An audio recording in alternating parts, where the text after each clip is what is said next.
J'ai 31 ans, un master en psychologie du travail et des organisations obtenu dans une université publique bruyante que personne hors de la région ne respecte vraiment. J'ai passé 3 ans et demi dans une ONG à Washington. Le travail avait du sens, au sens où l'âme reste propre. Le salaire couvrait à peine les courses et le métro avait atteint ce moment où la vocation ne suffit plus à payer le loyer. Je voulais le priver. Je voulais le ventre de la bête.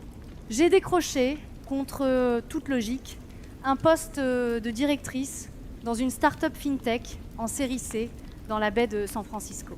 Titre officiel, directrice des personnes, de la culture et d'un vague autre chose. Salaire de base, 25 000 $, avec une quantité absurde de stock options dont on me jurait qu'elle compterait. Le fondateur s'appelait Brent, 35 ans, toujours en basket on cloud et gilet Arc'teryx, comme un uniforme. L'air de quelqu'un qui lit des fils Twitter sur le leadership et prend des notes. Désespérément avide d'être aimé. Lors de l'entretien final, il a littéralement tendu la main par-dessus la table et a serré la mienne à 2 mains, comme si on signait un traité de paix. Les yeux grands ouverts, anxieux. Il m'a dit qu'ils avaient le produit, les chiffres, l'élan, mais que la culture était bloquée en 2012, qu'il devait devenir inclusif, mature. Il prononçait inclusif comme on jette une bouée de sauvetage. Je lui ai servi exactement le discours qu'il attendait. Je lui ai dit qu'il n'avait pas besoin d'une manageuse mais d'une jardinière, que j'arracherais les mauvaises herbes pour laisser respirer le reste. Il a hoché la tête avec une telle ferveur que j'ai cru qu'il allait se rompre le cou. Il m'a embauchée sur le champ. Je suis sortie en me sentant enrôlée pour sauver un village de ses propres idiots. Premier jour. Les bureaux étaient un ancien entrepôt réaménagé à Dogpatch, tout en béton brut et esthétique industrielle. Open space, bureaux debout partout, tableau blanc couvert de schémas à moitié effacés et ressemblant à de l'art pariétal, cuisine équipée d'une machine à espresso, la Marzocco à 10 à 8 000 $, posée là comme un vaisseau spatial. En sortant de l'ascenseur, le silence m'a frappée physiquement. Environ 70 personnes dans la pièce et on entendait la respiration du système de ventilation.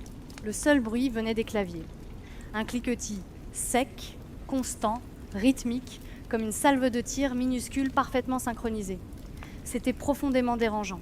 85% d'hommes, majoritairement blancs et asiatiques.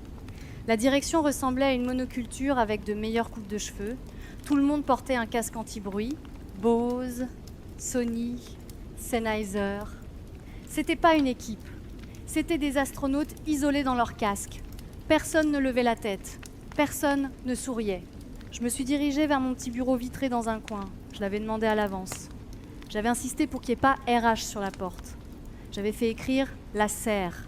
J'ai installé une lampe en sel de l'Himalaya, comme si j'invoquais des ondes positives, aligné des succulentes, comme si c'était mes employés miniatures, et collé une plaque espace respectueux qui me faisait déjà grimacer.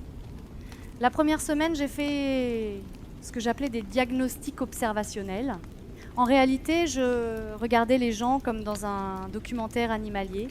C'était pire que prévu. La communication était quasi entièrement non verbale.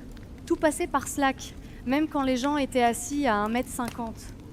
J'ai vu 2 ingénieurs. L'un a fait tomber un stylo, l'autre l'a ramassé et rendu. Aucun mot, pas même un merci. Juste un micro-signe de tête. Comme des moines sous vœu de silence. C'était pas de la concentration. C'était une fragmentation sociale pathologique, élevée au rang de politique d'entreprise. J'ai commencé à cartographier le pouvoir. Officiellement, Brent était le PDG. En réalité, c'était un golden retriever nerveux en gilet, faisant des tours anxieux. Ça va ?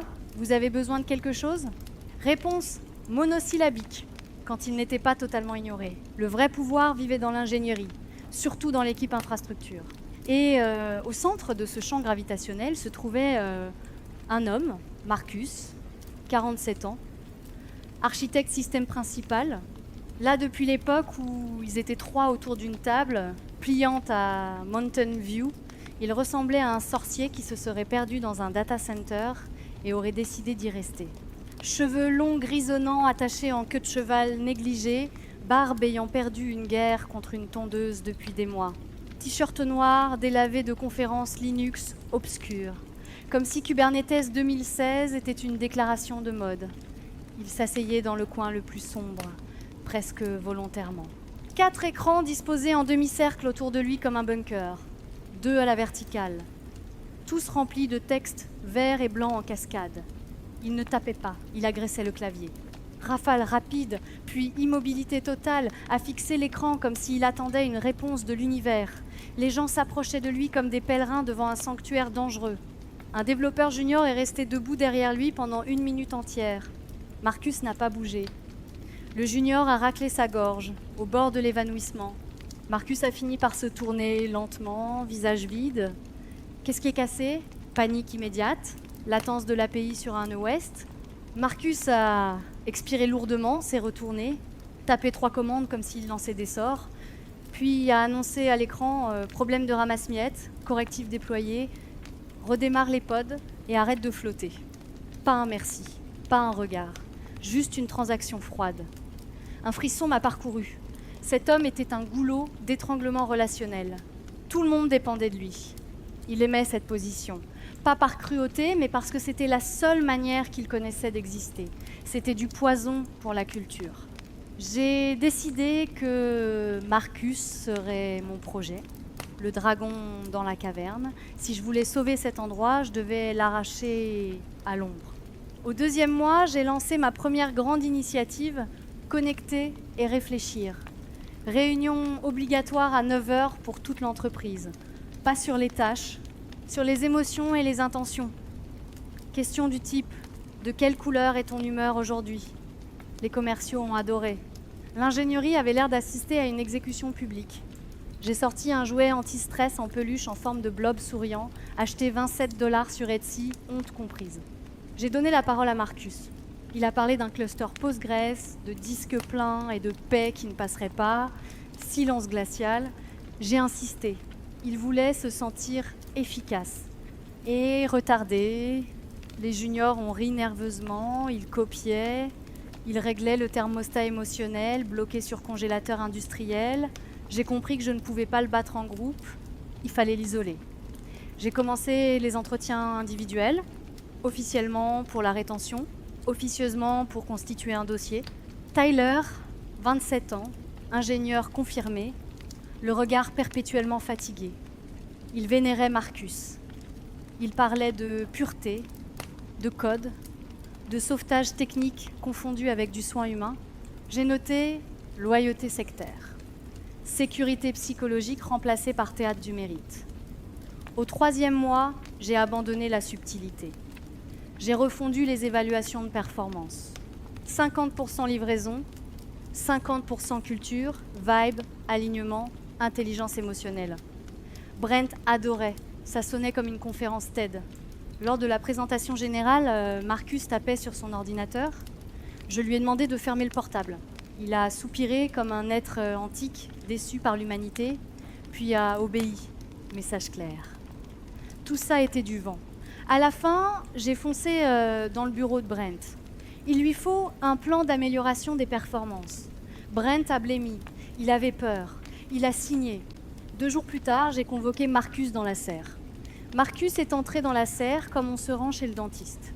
Lorraine était là, coordinatrice RH fraîchement diplômée, cardigan trop grand, presse-papier serré comme un bouclier.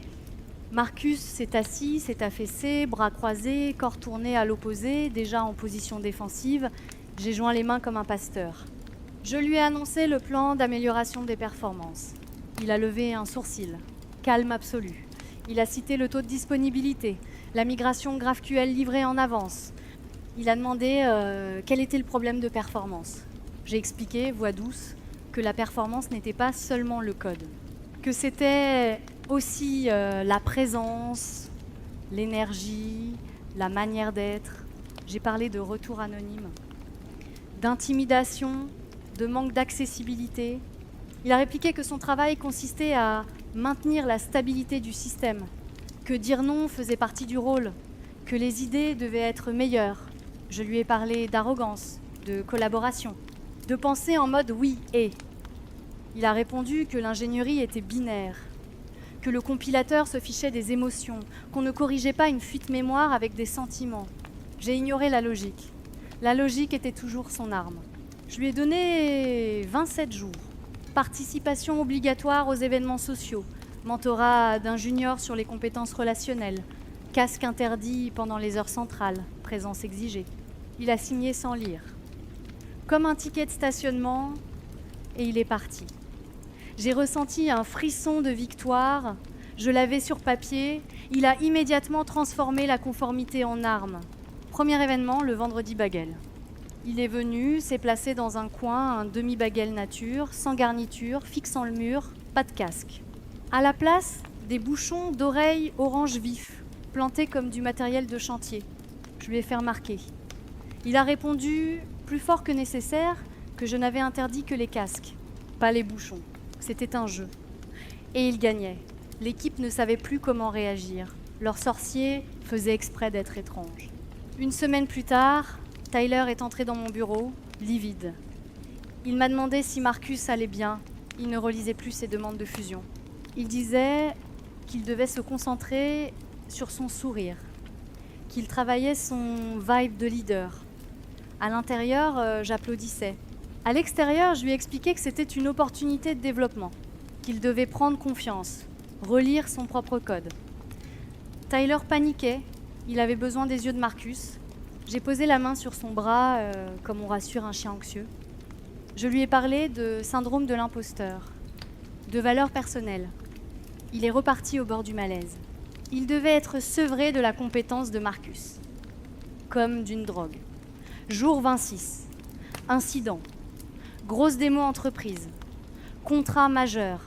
Brent faisait son numéro de fondateur quand l'environnement de démonstration s'est effondré. Roue de chargement infini, silence absolu.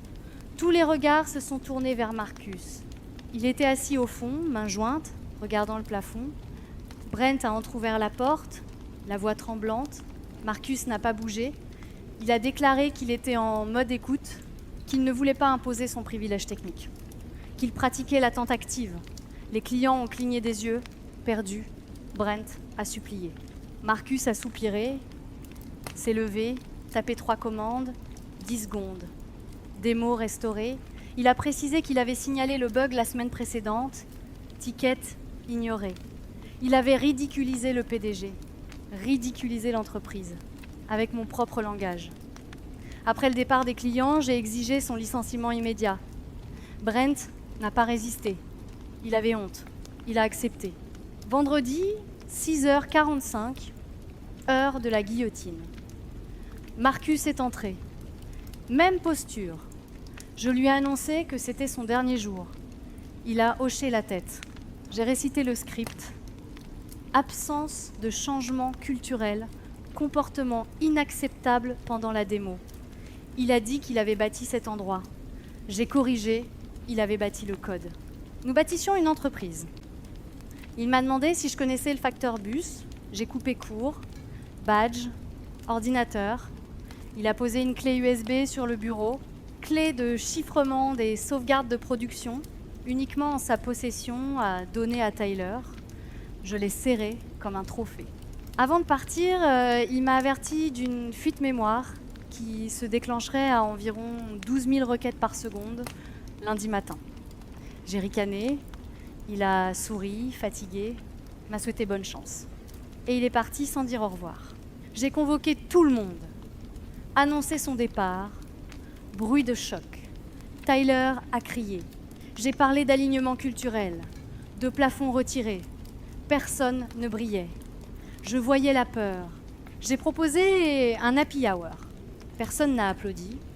Le week-end, je me suis offert un spa.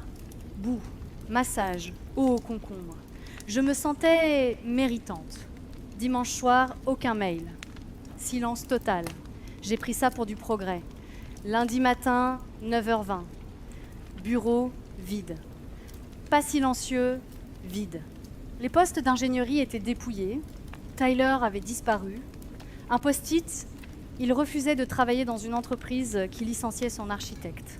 Jenna aussi. 20 et un mail de démission. Départ coordonné. Brent était recroquevillé sous son bureau. Le site était tombé à 7h45. L'agence externe demandait de la documentation. Il n'y en avait pas. Marcus était la documentation. J'ai branché la clé USB. Mot de passe requis, chiffrement, numéro de Marcus hors service, alerte critique partout, passerelle en panne. Base inaccessible, client furieux, argent perdu à la minute. Brent vomissait entre deux appels. J'ai tenté de gérer le discours, de parler de maintenance planifiée. Le directeur commercial m'a regardé avec dégoût et est parti. Les autres ont suivi. Mardi, les parts privées se sont effondrées, puis l'article est sorti.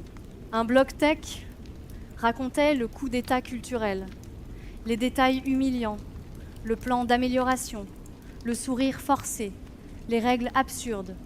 Twitter s'est déchaîné, même de lampes de sel et de serveurs en feu. Mercredi, Brent a annoncé la liquidation.